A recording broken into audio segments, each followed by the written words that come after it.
Okay hello.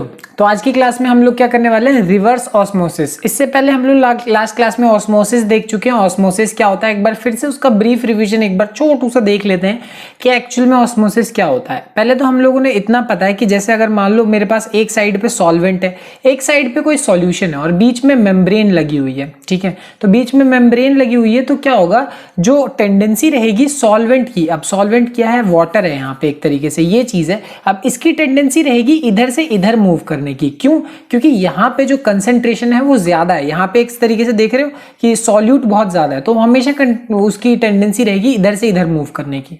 और osmosis में हमने देखा कि मूव सिर्फ क्या कर सकता है, सॉल्वेंट पार्टिकल मूव कर सकता है, सिर्फ सॉल्वेंट, यानी वाटर मूव करेगा। देखो इधर से इधर, इधर से इधर की तरफ मूव कर पाएगा। वो इसलिए मूव कर पाएगा क्योंकि जो मेम्ब्रेन होता है वो सिर्फ सॉल्वेंट पार्टिकल्स को अलाउ करता है मूव करने के लिए। कभी भी वो सॉल्यूट के पार्टिकल्स को अलाउ नहीं करेगा। मतलब ये जो पार्टिकल्स तुम देख रहे हो वो इधर से इधर मूव कर जाए, ऐसा कभी भी नहीं होगा। तो ये चीज ऑस्मोसिस में होती है, इतना हम लोगों ने देखा। अब मान लो जस्ट इसका मैं उल्टा कर दूं, नाम में ही रिवर्स ऑस्मोसिस है तो इसका उल्टा कर दिया जाए तो कैसे होगा। अब हमें इतना पता है कि जैसे हमारे पास ये सोल्यूशन है, अब हम क्या करें, किसी तरीके से इस वाले एरिया पे प्रेशर लगाना शुरू कर दें। अब प्रेशर लगाना शुरू कर देंगे तो तुम लोग को पता है, अब तुम बोलोगे ये तो नॉर्मल सी चीज है, इसी को तो हम ऑस्मोटिक प्रेशर बोलते हैं। बिल्कुल भी नहीं। जो ऑस्मोटिक प्रेशर था वो क्या था, सिर्फ रोकने के लिए था। हमारे पास जो सॉल्वेंट है वो इधर से इधर मूव करेगा, इधर से इधर मूव करेगा। बट अगर मैं इसको मूव कराने से रोकना चाहता हूं तो मेरे पास क्या आने वाला है, एक तरीके से जितना प्रेशर मुझे यहां पे लगाना पड़ेगा उसको हम क्या बोलेंगे, ऑस्मोटिक प्रेशर बोलेंगे, सिर्फ मूवमेंट को रोकने के लिए। बट जैसे ही इस मूवमेंट को उल्टा कर दूं, मैं अभी यहां से यहां मूव कर रहा था, मैं इतना ज्यादा प्रेशर लगा दूंगा कि अब क्या होने लगेगा, उल्टा मूव करेगा।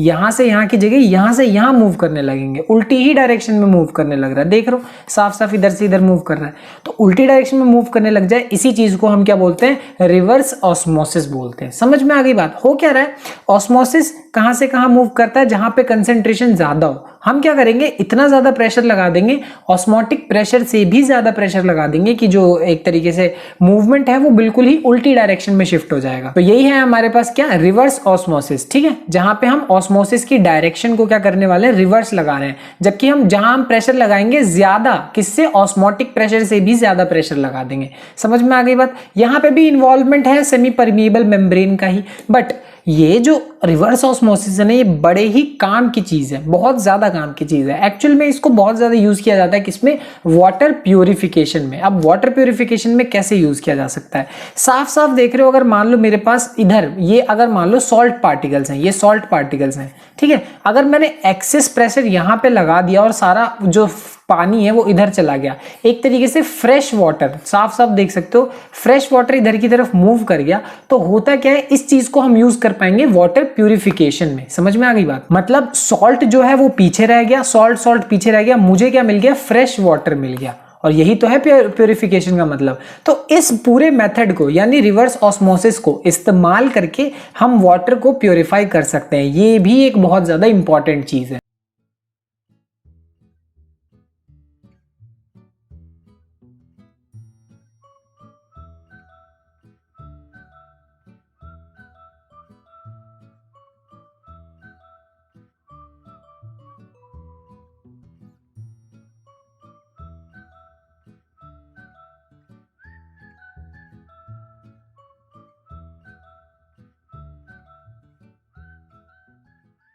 तो वाटर प्यूरिफिकेशन में सिर्फ इतनी छोटी बातें नहीं है, और भी कुछ कुछ बातें हैं वो कि जो कि तुम्हें जाननी है। देखो वाटर प्यूरिफिकेशन में सबसे पहली बात ये आएगी कि जो यहाँ पे रिवर्स ऑस्मोसिस के टाइम पे जो प्रेशर लगता है ये बहुत ज्यादा अमाउंट में होता है, बहुत हाई प्रेशर होता है। अब तुम लोग को सॉल्ट वाटर को फ्रेश वाटर में कन्वर्ट करना है, बीच में हमारे पास सेमी परमिएबल मेम्ब्रेन लगी है।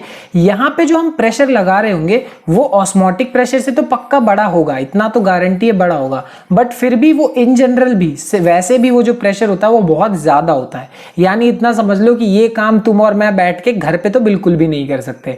तो यहां ये जो प्रेशर लगाना पड़ेगा काफी मेहनत का काम है। ठीक है, अगली बात हमारे पास क्या है कि the workable porous membrane is a film of cellulose acetate placed over a suitable support. यहां पे हमारे पास ये जो मेम्ब्रेन देख रहे हो बीच में हमने जो लगा रखी है, बीच में मेम्ब्रेन लगा रखी है, वो बेसिकली एक मटेरियल की होती है। उस मटेरियल को हम क्या बोलते हैं, सेल्यूलोज एसीटेट बोलते हैं। अब तुम लोग को पता है ये वर्केबल है, मतलब इसको आराम से से वर्क प्लेस पे यूज किया जा सकता है। और पोरस मेम्ब्रेन मतलब अब सिंपल सी बात है, ये एक सेमी परमिएबल मेम्ब्रेन है, यानी ये क्या करेगा, कुछ ही चीजों को अंदर आने जाने की वो देता है, परमिट देता है कि नहीं। तो ये सेलुलोज एसीटेट जो है वो परमिएबल है सिर्फ वाटर के लिए, वो सिर्फ वाटर को अंदर और बाहर जाने की अनुमति देगा। जो भी इम्प्योरिटीज हैं, जो आयंस हैं, मतलब ये देख रहे हो ना, इम्प्योरिटीज, आयंस, सॉल्ट्स वगैरह सब कुछ पीछे ही रह जाएंगे। जो भी काम की चीज है, मतलब जो फ्रेश वाटर है वो क्या हो जाएगा, पास हो जाएगा। समझ में आ गई बात। तो यहाँ पे यूज होता है क्या चीज, सेल्यूलोज एसीटेट यूज होता है। ये बहुत इंपॉर्टेंट बात है,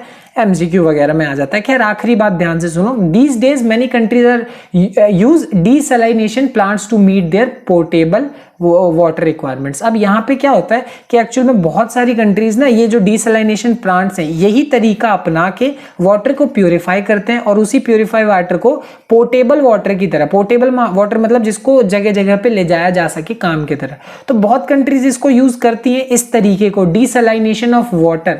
डीसैलिनेशन प्लांट्स मतलब पानी में से नमक निकालने वाले को, सॉल्ट वाटर को फ्रेश वाटर में कन्वर्ट करने के लिए बहुत तरीके, यही वाला तरीका यूज किया जाता है और बहुत कंट्रीज यूज करती हैं। ठीक है, तो ओवरऑल कहने का मतलब ये है कि जो रिवर्स ऑस्मोसिस है ये बहुत इंपॉर्टेंट चीज है और ये वाटर प्यूरिफिकेशन में बहुत ज्यादा काम में आता है। ठीक है, और इसमें छोटी मोटी बातें वो भी हैं कि प्रेशर हाई है, सेलुलोज एसीटेट को यूज करते हैं वगैरह वगैरह। ठीक है, खैर इतना ही आज की क्लास के लिए, मिलते हैं अगली क्लास में, बाय बाय।